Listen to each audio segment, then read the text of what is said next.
Le Flash Info avec le centre de stockage de la Manche. Une réunion du G6 normand pour préparer 2017. Elle s'est tenue lundi dans le cadre prestigieux du château du champ de bataille dans l'Eure. Finalement, il n'était que 5 sur l'estrade de la salle de réunion de cette alliance entre départements et régions.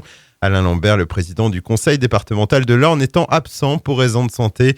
Cela n'a pas empêché les élus de travailler sur l'avenir et le développement de l'ensemble du territoire normand.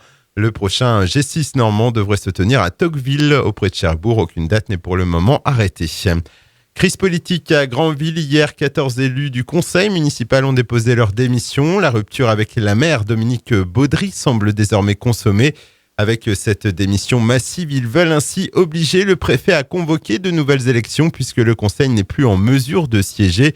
En effet, selon la loi, pour fonctionner, un conseil municipal doit être composé d'au moins 2/3 de ses élus, ce qui n'est plus le cas actuellement. De son côté. La maire de Granville se dit victime d'un putsch. Un impressionnant accident hier sur la route menant à Beaumoag, à hauteur de la commune de Tonneville. Pour une raison encore inconnue, une voiture a fini sa course sur le toit. 2 occupants se trouvaient à l'intérieur, une femme de 31 ans et un enfant de 2 ans. Ils ont été légèrement blessés et évacués vers l'hôpital de Cherbourg. Un supporter angevin interpellé avec un fumigène au stade Louis Dior de Granville. C'était lors du 32e de finale de la Coupe de France dimanche dernier. Ce fumigène avait été déclenché à la 60e minute de jeu au moment du second but d'Angers, engendrant une importante confusion dans les tribunes.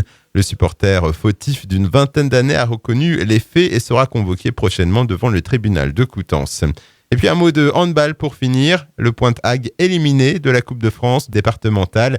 Le dernier représentant manchois s'est donc incliné assez lourdement face à Rennes, 29-16, après un beau parcours dans cette compétition.